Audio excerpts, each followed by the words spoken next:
actually. So can you play that music one more time? Yeah. Ready? Okay. You guys come over here. Come.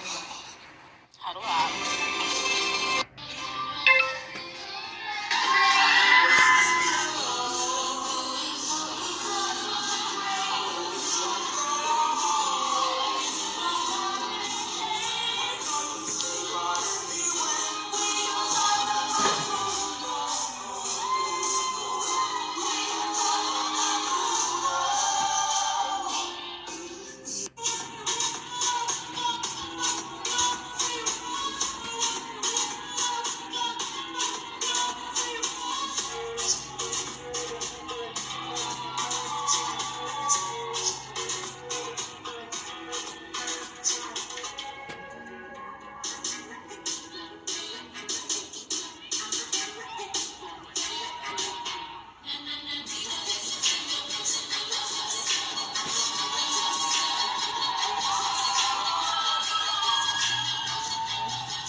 I've been wanting to do this for the past 2 years.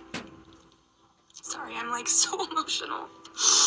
And I just haven't had the courage to do it out of fear of judgment, mostly from their parents.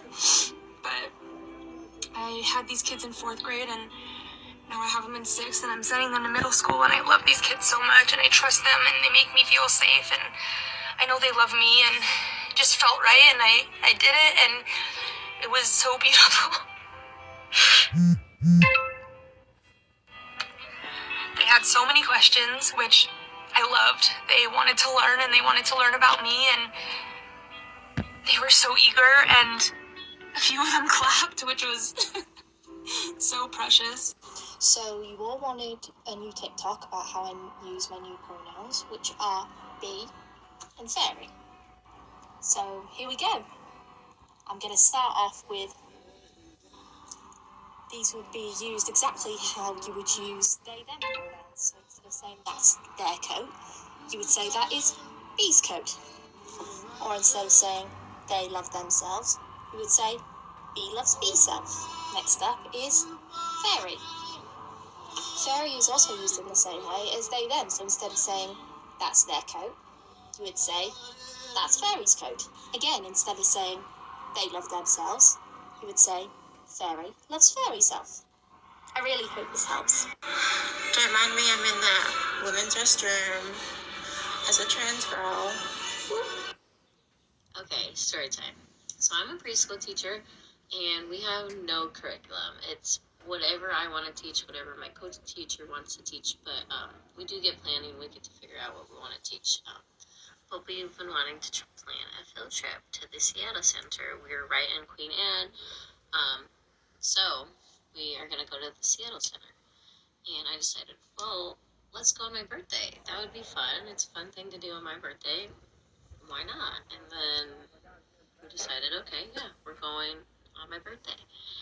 And I'm like, one of my co-teachers said something, well, we should have them wear the same color so it'll be easy to see them. We are having parents come to help, but I was like, why don't we just get the rainbow lace from Dollar Tree? And that's semi-part of my gay agenda. This is my gay agenda. I don't know what you guys think the actual gay agenda is. My gay agenda is having my students wear rainbow lace on my birthday as we go to the Seattle Center. Hey, Moms for Liberty of Wake County. I heard y'all had to change venues. That's such a shame. I wonder who would have done something like that. Oh, wait. I know exactly who it was. It was me, Catherine for Justice, and I'm not stopping. And I brought a whole lot of friends. You know what's the funniest thing about this to me? You had to make the reservation anonymously because you knew no business in this area would want you here knowingly. At least none of the ones with enough caliber to be in downtown Raleigh. You know what else we did? We didn't just make you change venues. We shut down your whole conversation, baby girl. We done been all up over that website. We know you turned off accepting applications without being screened. Guess what that means? Your conversation and ability to communicate just got a whole lot harder. By the way, there's more than one imposter among your ranks, so have fun figuring out how many of us there are. So I took a screenshot of the email and I sent it to the business and I just let them know, like, hey, this is about to go down and I'm pretty sure my group's gonna do something in counter.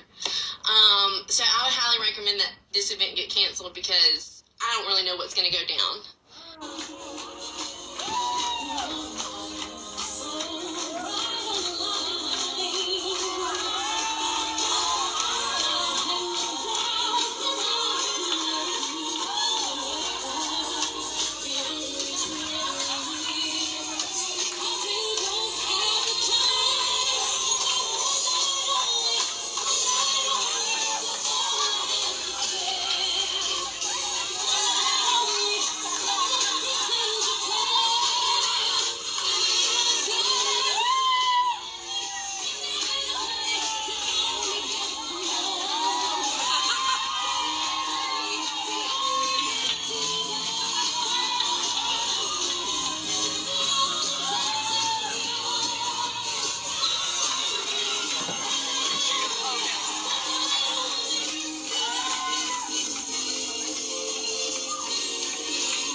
I've been so annoyed lately because lately there's been a lot of people saying the girls as like a term of expressing themselves. And it just irks me. The term the girls originated from the trans community because that's something that they use to kind of just like talk about themselves, specifically the girls in the community. You could say it's like slang within the community, but yet again, just like a lot of things of LGBTQ culture, like voguing, it's got sissified. Yeah, that's not a word, but I made it a word. To understand the girls is a very simple term that people would resonate with, but at the same time, like, us trans people had one thing, and you guys have to take it. You see that tear? I'm crying. I'm just tearing up from this situation. But nonetheless, that's how I feel about it. That's my hot take on it. I talked about it multiple times on my channel, but no one seemed to listen, so hopefully you guys will listen this time. That's such an awful thing to say. I thought you people wanted to protect kids. I thought you wanted to save their lives. And then you post comments like this talking about how you don't actually care about their lives. Because if you were any sort of intelligent, you would have done just the bare minimum amount of research to find out that the only kids who are being put on any form of puberty blocker are the ones who need it medically to save their lives. And that goes into the whole realm of biology and health, right? It has nothing to do with trans. Puberty blockers for children are to help them stay healthy and alive, not because they're trans. You don't want that? You don't want children to live? Looking for a way to talk to your kids about being transgender, non-binary, or even cisgender? Check out my new video. You might feel like a boy. You might feel like a girl. You might feel like both boy and girl, or like neither. You might feel like your gender changes from day to day, or from year to year. You might feel that none of these words describe you perfectly. You might not be sure yet.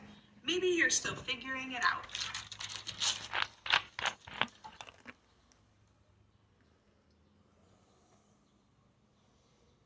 Your feelings about your gender are real. Listen to your heart. No matter what your gender identity is, you are okay exactly the way you are, and you are loved. It feels good to be yourself, doesn't it? What's my name? You're right. Do I love you? Yeah.